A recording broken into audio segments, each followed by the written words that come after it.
Hello and welcome back to the Hands-On Podcast. I'll be your host, Caleb Rehnquist, and today we are with Alex Mullins from Culinary Arts. Hello, nice to be here. So you are a current student of Culinary Arts, correct? Yes, I'm here as a postgrad, actually. Oh, nice. What did you do before? I was at Dexter Regional High School, actually taking multimedia production. That's pretty cool. What did you do in multimedia?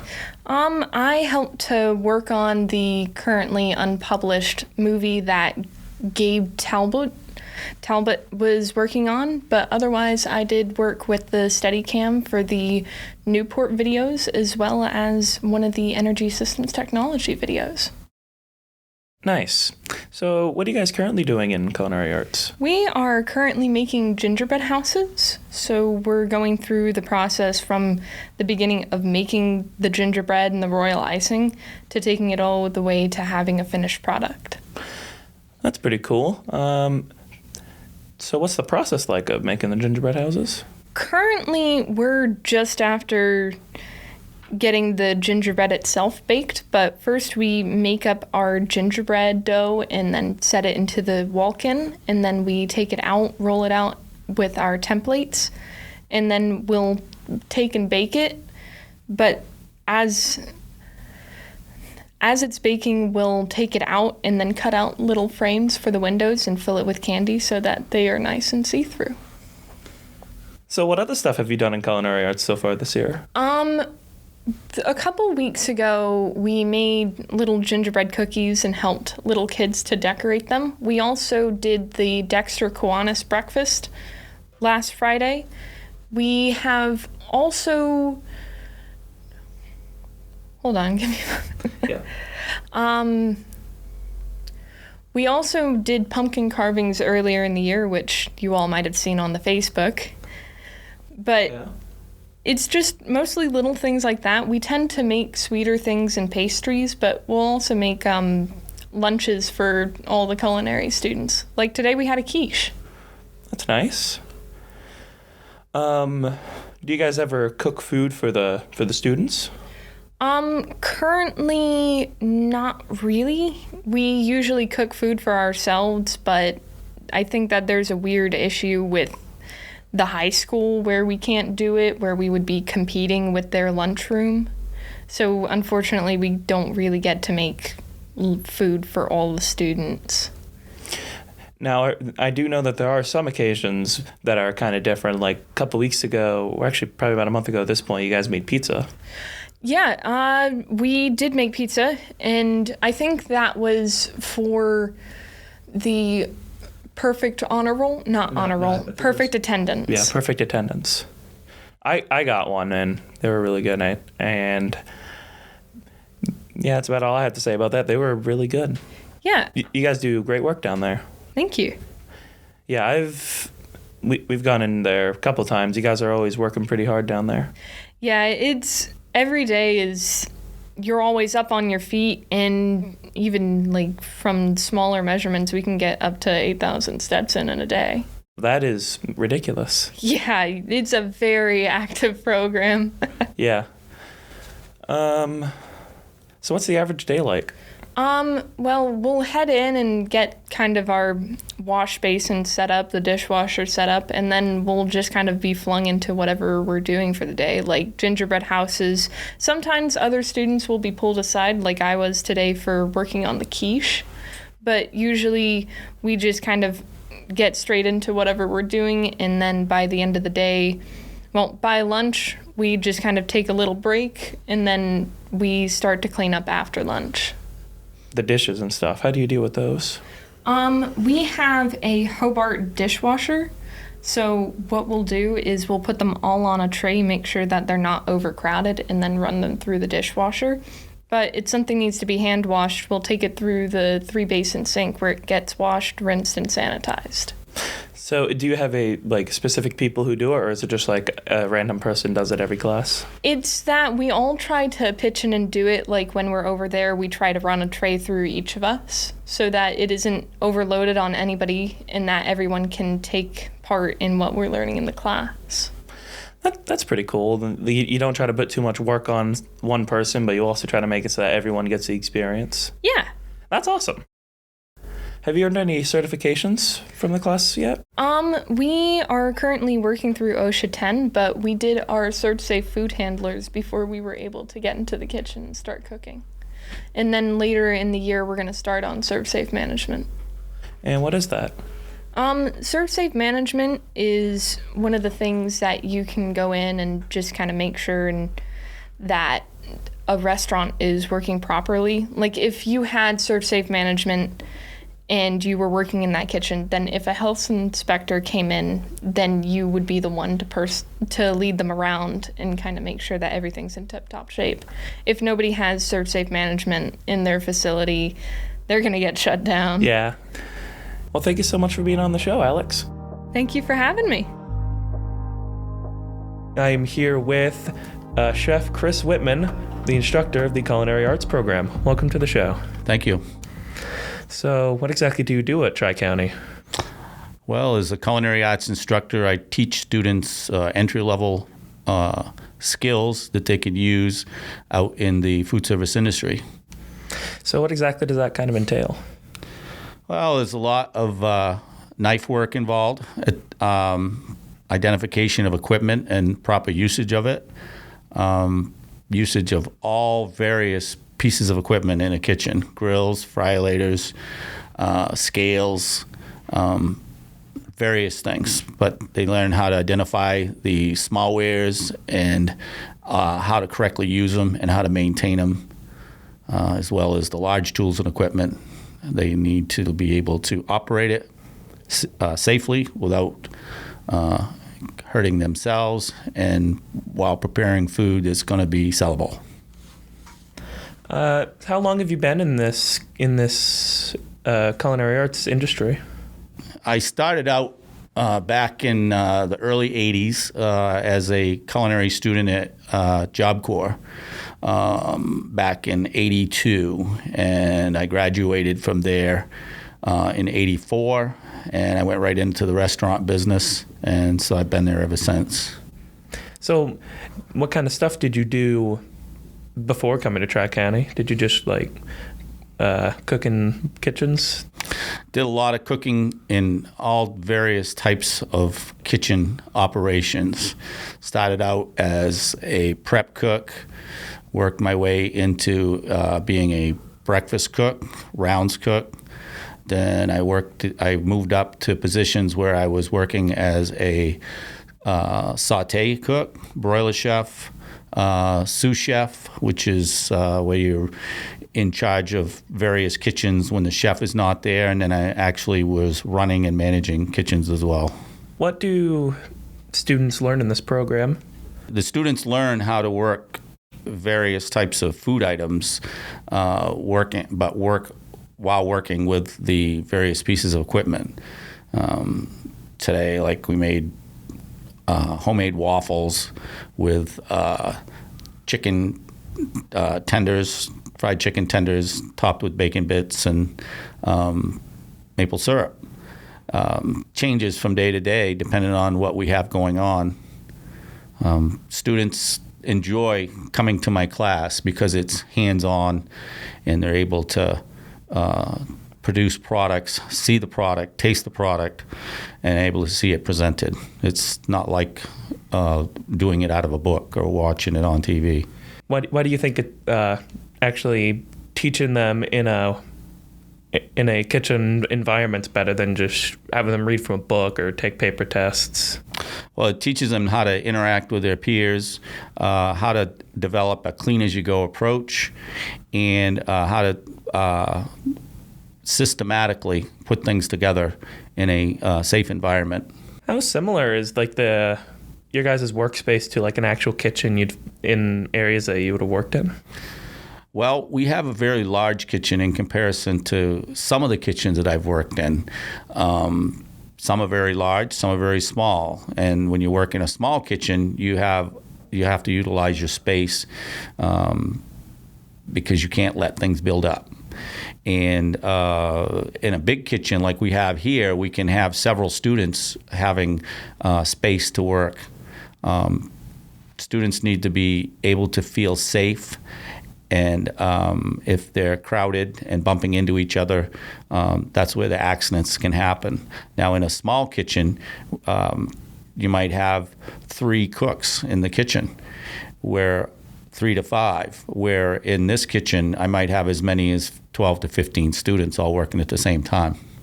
So they need space so they can do their job and learn their techniques. Yeah, sounds like it's a pretty realistic environment compared to the real kitchens. Mm-hmm. Are there any aspects of real kitchens that you can't quite get in your guys' kitchen, or is it all basically the same? One of the things is the biggest thing that students struggle with is being able to multitask. It's one thing to come in and decorate a cake and spend 3 hours doing it, but to be commercially sellable, you got to be able to put out 8 of those cakes in a day. Being able to have 6 different things all going at the same time without having things be forgotten or rendered so you can't use it. But you can't expect to come in and be paid to do one item here and one item there. You have to be able to do a lot of items simultaneously while having a clean-as-you-go approach. Yeah, sounds like it would be quite the chore. Can be a challenge. And I'm really impressed with how the students develop and over time and become efficient at doing the various job tasks and working with all the different pieces of equipment. Do you find that your students get better and better at it over time, exponentially better? Yes. Right now we're practicing for skills. We've got students doing commercial baking, and we've got students doing the culinary arts piece on separate days. But we've noticed that the baking, they're getting faster at it. They're getting more organized with it, and they're enjoying it, having fun. It was like doing a cake was 2.5, 3 hours, and now they've out there doing one in 20 minutes. Wow, that's quite the improvement. Yeah. What activities do you guys have planned for the future? Guys did gingerbread houses during the holidays. What other stuff do you have planned? We have a couple of banquets coming up. We have the National Technical Honor Society banquet coming up in the spring. We have our spring advisory where we have representatives from each program come in and talk about things that we can do to improve the programs and things that we are currently doing with our students. So that's a banquet that we have, and then we have the end of the year functions that will be coming around, along with certifications. We've got the certifications are really important. Last year, we had 23 students, 21 of them left here with their ServSafe management, which is a 5-year certification.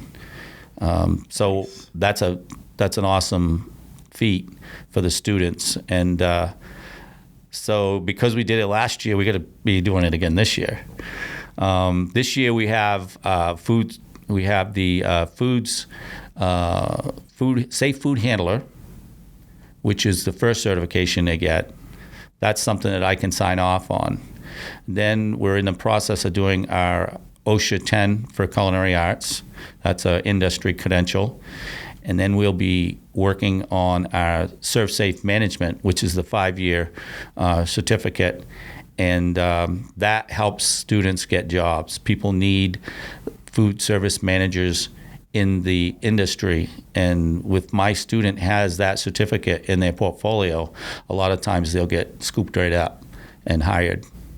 It's nice. Do you think demand for jobs in culinary arts are going to go up or down in the future, or stay the same? I think they're going to go up. I think that, and I'm hoping that more and more money is being paid to the people that are doing those jobs in the industry. I think for a while, the nursing and culinary field, they were underpaid. And they're realizing that it's not just about cooking food, it's about doing it safely, so that it's a sellable product and that people aren't going to get sick from it. And there's a lot of responsibility. It's not just come in and do a remedial piece of work. You've got to, I always tell the students, you're only as good as your last meal. It's not what you did yesterday, it's what you do today that counts. So do you guys do any like community activities? Because you mentioned you did things for like the banquets for the National Technical Honor Society or whatever it's called. What other stuff do you guys do? It depends. I mean, a lot of times the high school, we have an end of the year function that we do for the Dexter Regional High School, and that can be as many as 180 people, wow. Which is a lot of work. And we're willing to take on just about anything, but provided that we have the students to do that, to do the work. What happens is a lot of my students are out actually working in restaurants after school. They're on-job training, House of Pizza, Cervezas. The students that have worked at McDonald's. I got one that's working down to the farm to table in Corinna. One that works over at Lakeshore. I have a student that works at the Urban in Dover, two that work at the Bears One Stop, and yeah.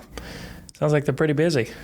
Well, getting a job is important, and that helps you to learn how to apply the skills that you achieved while you were here, and also gives them incentive if they want to own a vehicle, put gas in it, pay the insurance, being able to be responsible and go on to be productive citizens. Do you have any other students who are like interested in going into the culinary arts program after school? I hope to inspire students to go out and go to work. That's really important to me. We did a field trip back in the fall to the Good Crust in Canaan, where we went in and watched them do production, and they hire a lot of people there that may have a disability or may have had a brain injury, which is, those people want to be productive and want to be able to work. We went over to the main grains in Skowhegan, and actually Lucy Alexander just did a on-job job shadow there a couple days ago, and she really enjoyed it. It made a big impression on her when we went through, and she asked if I could help set that up, and we did. Do you have any former students that have had like success stories in the culinary arts industry? I've had several students that have gone on and went to college and have gone on and done well. Evan Beaudry, for instance, was a student of mine that went to Lincoln Culinary, and now he's a sous chef at Husson College. I've had several students that have gone on. I've got students that are out going to college right now at Eastern Maine Community College. I recommend that students take advantage of the fact that they can still get free college. So it's important that that's why we do the portfolios. That's why we put in the time. That's why we get the certifications. The ServSafe Management is a 3 college credit certification, and it's something that if they do it here, they don't have to repeat it when they go on to college. It's a prerequisite to going to college. And whether you go to Johnson & Wales, Culinary Institute, or local community college, it is all the same. So, and it saves them money that they have to come up with to go to college and do that. Well, thank you so much for being on the show, Chef. Thank you. Appreciate it. Today, we are with Elizabeth Mullins from Culinary Arts. What do you do at Tri-County Technical Center? I'm an ed tech in the Culinary Arts department. So what exactly does that entail? It involves helping out in the culinary class in the kitchen and helping with some one-on-one, working with individual students, and just trying to give extra hand where needed. How is what you do different than what the Chef Whitman does? He is kind of the orchestrator of the program, and I kind of just help assist where I'm needed. What did you do before coming to Tri-County?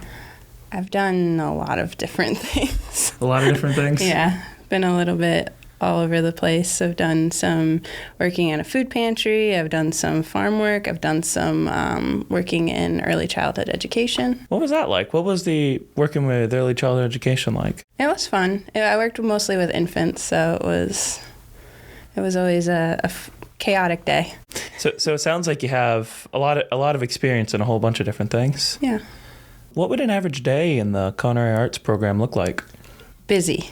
It's usually very busy. There's usually a lot of different things going on.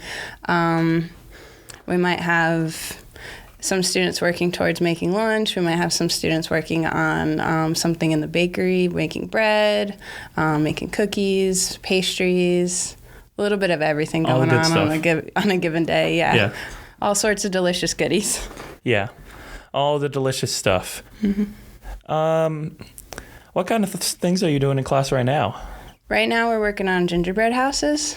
Ooh. Yeah, so that's kind of our big project at this time of the year. So that's a challenge for the students, but it's a lot of fun. So you guys do gingerbread houses every year?